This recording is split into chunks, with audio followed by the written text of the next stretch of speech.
Okay. Listen. I don't have time for that right now. This is urgent. Get some urgency. You urgent? I'm urgent. Urgent! It's like you woke up, you missed your period. Go. First thought. Throw myself down the stairs. That is not appropriate. That's not appropriate at all. You asked! What the hell was that? Ignore that. Clearly, you have to find the beast, mark it with a paintball, get the correct class of weapon, like maybe hammer, what are long you talking sword. about? One second, please, it's my turn. Crossbow, longbow, dual wielding. Put the appropriate armor that counteracts the damage that the fetus is gonna do. Check the tracker, go to the correct zone on the map, and attack that fucking thing. And don't forget to carve it when you're finished for the best loot drops.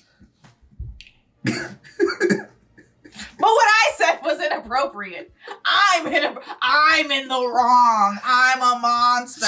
It's like you start the guy, ding ding. What quest do we get? Hunting fetus. So anyways, Monster Hunter is one of the greatest series ever created, and American audiences, I would say like a third of gamers have even experienced it, and it goes by like generational waves. You know, somebody discovers, you know, a Monster Hunter game, and they're like, what the fuck? This is great. Like, it's RPG, like, history right here. Yeah. And then people who don't have any context play it and go, this is the worst game I've ever played.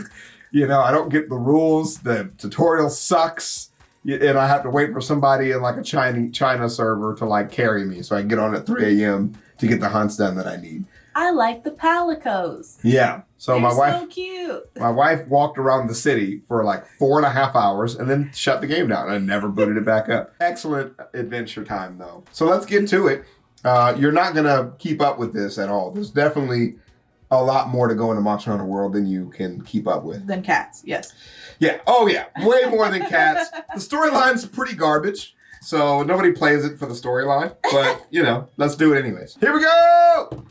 Monster Hunter World Review from MAXOR. Extinction. Colonialism. The World is an action-style third-person beat-em-up, slice-em-up, carve-em-up, drink-em-up, kill them all, where you play as John World, or the Joker and his normal cat, as we find and research the world's most amazing and charismatic megafauna so we can peacefully relocate them to the afterlife. Do you ever regret not being born in time to hunt Siberian mammoth? Or perhaps you're the kind of man who open carries to the zoo, waiting for the day that the chimps become excited. If so, dude, those chimps just got released from the zoo. Sadly, they ended up shooting some because they ran out of tranquilizers, but there were chimpanzees loose on the zoo. So I'm just saying it's a very accurate joke made probably 2 years prior. So this game could be for you. Set in the hostile and exotic wasteland of Australia, we play as an inherently bloodthirsty and violent race known only as Caucasoidus anglicus, and we're here to destroy the local environment as much as humanly possible so I can wear it. Along the way, overcoming many varieties of horrifying creatures unknown to God, ranging from plausible and interesting specimen to fucking Thanos. And yes, I am reviewing Monster Hunter World and not Rise because the phrase Nintendo Switch port does not fill me with confidence. I'm sure it's a fantastic game, but this looks like an excellent Gary's Mod map. So without further ado, it's time to explain to you my favorite animal cruelty simulator with a game attached to it.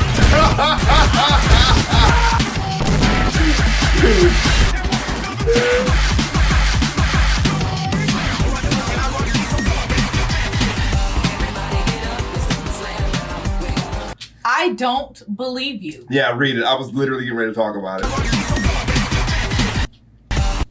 I promise to edit comprehensively from now on. You're a liar. You're a lying liar face. That's okay though. I still support you. Also, what's your favorite monster? What's it called? Nergigante.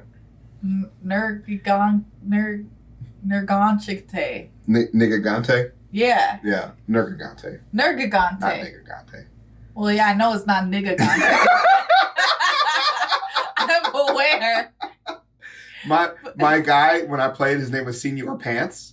And once I got the armor, it's like all puffy and like fluffy. I stopped playing. This is the only armor I used for the entire game. It made my life difficult, but I didn't care. It's been so long since I've last seen my son lost to this monster. Forced in Fistmost, Mobster Trucker is a game about options because there's a few of them. At least 3 monsters are present in the game, possibly 94, and every one of them has 2 armor sets. To hunt after these amazing beasts and where to find them, you need to get into the mindset of our distant ancestors. You see, humans are what we call persistent subsistence hunters, which means we kill by running down our prey until they beg us for death. For reference, our closest competitors in a marathon are sled dogs and a horse. Imagine for a moment that you're this big fucking turkey and it's almost time for Thanksgiving. After a long and arduous battle...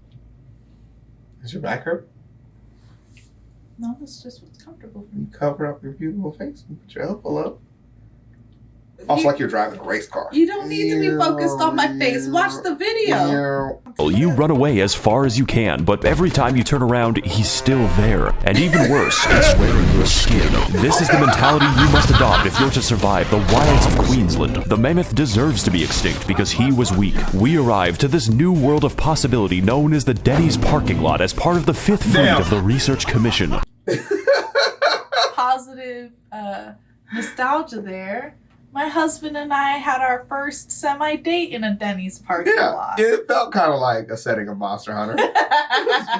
Exploring and murdering this vast continent to track down the whereabouts of an ancient elder dragon. Now, as someone from a country who killed millions of people so we could grow fucking vegetables, this is offensive. So when I heard that these bitches were doing it to find a lizard, I decided I would engage in genocide of my own volition. You will not need motivation to kill in this game. It comes about naturally, just like polio. And to bring about this timely demise, we are given a choice of 14 weapons, all of them completely different from one another, like the light bow gun and the heavy bow gun and the bow. But let me tell you, if I were stranded alone on a desert island, I would probably choose the fucking gun, because the only people in this world that I trust are my two best friends, Smith and Wesson. This is why I chose the gun lance, which is what you think it is. Now, of course I could have chosen the literal machine gun, but playing with these weapons changes the game into a first-person shooter where the objective is to keep the gun away from your mouth. Instead, I was drawn to the insect glaive because 1, it lets me literally fly and the floor is paying taxes. 2, I get to lace a giant bee with C4 high explosives and throw it at people. And yes, there is an upgrade tree dedicated to bees. 3, I get to mount monsters, and that lets me spam custom dialogue at everyone in the game. Side note, you can fully customize your automatic callouts to preemptively diagnose the cause of your teammate's death, which is very funny. But your choice isn't just between weapon types, but also weapon elements. I won't get into it now since there are a few of them, but my favorites would have to include the dragon element, the sleep element, or even blast element. Every monster is weak to blast element. So with all these varied choices, chances are high that at least one weapon speaks to your specific mental illness. Just don't play the hunting horn unless you want Rock Band for engineering students. It's hella fun. Do it. Don't worry, I know exactly why you're here. I too want to know what this thing's foreskin looks like on my mantelpiece. Fortunately, World has you covered. I haven't really explained this because it's in the title, but in this game you hunt monsters. This doesn't just mean killing them, although there is a lot of that. There's 2 ways to complete a hunt, Republican and Democrat. Both of them result in endless pain for the animal. Here's the difference. Killing them by slowly breaking each individual bone is a mercy. Capturing them will always give you more body parts than skinning them, which can include their skulls. The only logical conclusion is that we disassemble them like a crab factory. And those are the lucky ones, because the other ones are subjected to cockfighting, and my bet always wins. The gameplay of Angry Birds can best be described as Bloodborne with no health bars. For most monsters, that's okay, because counting broken bones is enough, but some of these bastards spend more time close to death than Joe Biden. In fact, while hunting, your prey will attempt to escape you several times, and fail. Really, the entire gameplay loop is just finding new things to turn inside out, and then fashioning yourself the perfect drip out of their intestines. So fucked up. That's so fucked up. You know, it's got the undertone of like skinning it so you don't waste any part of the kill. That's how it feels in the game. And there's like cool music. And then at some point you kind of realize as you read all the different body parts and you can start to recognize the different things you need. They're like, man, if you put a cool soundtrack behind something, humans will do anything. Of course, there's a lot of ways to build your swag with a myriad of skills like the fast food build, the eating less build, the eating for free build, and lest we forget, the mushroom consumption build to complete my ultimate McDonald's form. No self-respecting hunter would ever think of going outside without slightly reducing the effects of minor wind pressure. Or you... Okay, but you know what mission you need that for, guys. The Elder Dragon literally spawns tornadoes. And everyone is available to build stuff that doesn't get wind pressured, but we know we don't. It's the only guy playing like the fucking hunting horn. And you made fun of him before, but he's securely rooted to the ground playing a flute during a hurricane. And you're pissed off. Do damage. like a fucking moron. Take your armor for a spin and throw a body in the bin. Repeat until you win. That's the entire game. This being said, there are complications. It's better to think of them not like video game enemies, but very stupid cats. And like cats, these bitches are territorial, sometimes even going so far as to beat each other to death while I'm fighting them. But I think my favorite example of this would have to be Mr. Nikon. This bastard is designed to wander into random battles, catch you in 4K HD, and then leave for literally no fucking reason. And if that doesn't suit your fancy, there's always Bazinga Goose, whose sole objective is tracking you down across the map to carpet bomb you for the crime of playing the game. Now, I don't normally play Monster Hunter since I'm more of a Connect 4 SpongeBob man, but the sheer variation on display here is really something. Every single animal has their own unique role, and mine is putting them into a museum. As a rule, for every single kind of beast, if violence does not work, use additional violence. Now that we have a good understanding of our victims, it's time to take our domestic violence international, because this is a Monster Hunter world, one that makes no fucking sense, both geographically and ecologically, just like the real Australia. So upon beginning the game, we make our way across the dangerous but inoffensive lands of New South Wales, learning the basics, surviving, and expanding our newly founded gulag of Sydney. This hell will be your base of operations for most of the game, complete with every kind of amenity you can expect from savage Welshmen. It's here that we rearm, research, and reforge my weapon again because I am indecisive. There's even a pig that won't stop following me. You can pet it, but not too much because what matters is consent. But most importantly, this is where we use racial segregation because for some reason the only chefs in the entire camp are cats, and this is a very unsanitary cooking environment. You see, food isn't just a buff, and it's not just a cutscene. It's fucking mandatory. I mean, just look at the cardio. My body's an airplane powered by dead chickens. To put it simply, the game is unplayable with an empty stomach for two reasons. One, it looks like this, and two, I don't have to explain shit. The next areas on our list are what I collectively call the stank tank, and to get there, we need to contact the 3rd Expedition Fleet, who have spent the last 30 years smoking weed in their spaceship. Fuck you, man. This is pretty much why we're here. This new environment is firstly comprised of the Coral Highlands, which are filled with a beautiful and alien ecology, able to support a wide range of pit bulls and more literal balloon animals. From this point onward, biology is more of a suggestion, but looking just underneath the surface, we find the true source of this bizarre life. It's death. The Rotten Vale is an area built and designed to simulate San Francisco and is sustained only by the miracle of rotting corpses and feces. You may be asking yourself some important questions right now, such as, can the smell kill me, or how the fuck? As it turns out, every monster in the new world has an inherent instinct to die here, specifically, which begs the question, why do predators even exist if they can just wait? And also, yes, the stench physically hurts you. Technically, these are all the areas you need to beat the game, by about 30%, because upon entering our next area, Monster Hunter turns up the heat and scales every monster back to being threatening again. Yes, even the Great Jagrussi. That means more weapons, more armor, and even more temptation to kill every mammal larger than myself, again. It's safe to say that this game has a time requirement, so after 30 hunts or so, we finally arrive to the temperate lands of Western Australia. You know, the state that lost a civil conflict with flightless birds. Fortunately The Great Emu War. Wow, he dug deep for us, biology is no longer a suggestion, it's a restraining order. We've got fish that swim through molten magma, lizards that eat rocks, and of course my personal favorite animal, Thanos. His main attack is the crush force of his rock-solid chin, although I do think they could have worked on the whole controlling the monster mechanic a little better. It really breaks down when you encounter the fire. But among the many features of this game, we haven't even gotten close to the train wreck that is the story. After all, there is a reason we ventured into the land of unusual thermodynamics. It's just a really bad reason. Megagate! First of all, we can tell that this game is a literary masterwork by the fact that characters do not have names. Who can forget such personalities as the Handler, the Commander, and a fucking Ganondorf? The story is comprised of two major arcs. Where in the world is the 50-foot tall lizard, and gee, I wonder what Ganon is up to. Both of which are made excessively worse when the game automatically sets the Handler to be in a catsuit. And at this point, I'm afraid of turning it off. Okay, one last thing, everyone. If I see anyone else on this fucking ship say the words Nekopara cosplay, I will invert your penis with my my foot. For the first arc of our multiple stage manga that ends in a sex scene, we chase after the amazing boss fight Zora Magdaros as we apparently forget the location of a giant kaiju several times. This being said, you don't want to find him because his boss battle is an environmental puzzle primarily comprised of loading cannonballs for 30 minutes and then waiting for the boss to move very slowly. That way we can penetrate him with our oddly phallic spear that extends when needed. And for the second arc of our new Genshin anime on Spike TV, we team up with Ganon to discover new and amazing elder dragons all across the continent. And of course, I mean discover like the Vikings meant trade. This is where some of the toughest and most annoying bosses in the entire game happen, featuring such great fights as Nergigante, whose name I cannot say with a hard R, the COVID Beast, and my personal favorite, Margaret Thatcher's Nightmare. Of course, there is more to this game because there's always more, but that is basically how you beat the first half. So, there's an expansion for this game that is more expensive than the game itself, which doubles the content and the playtime. I'm gonna be fucking real. What?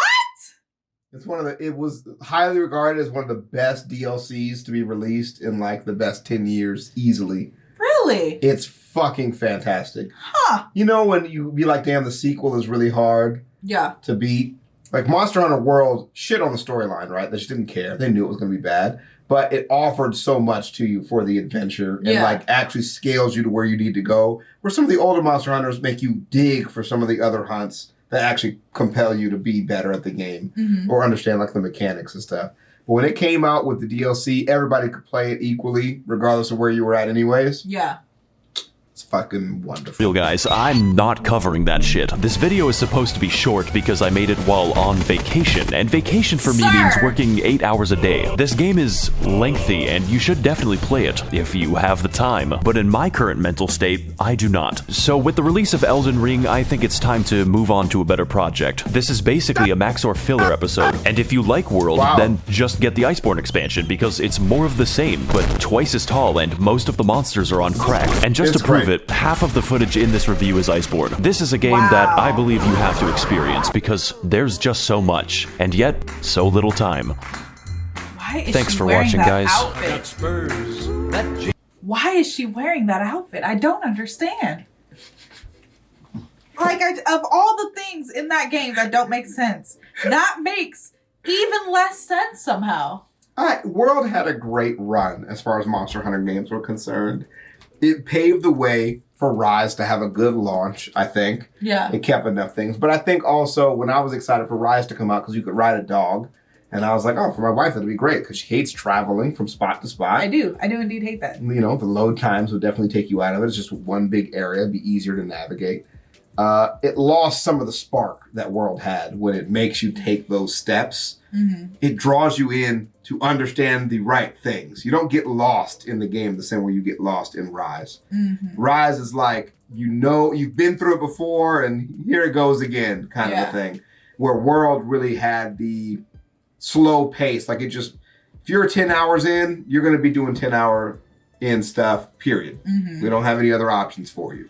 I think Rise just opens up a little bit too fast and lets you do a little bit too much wandering.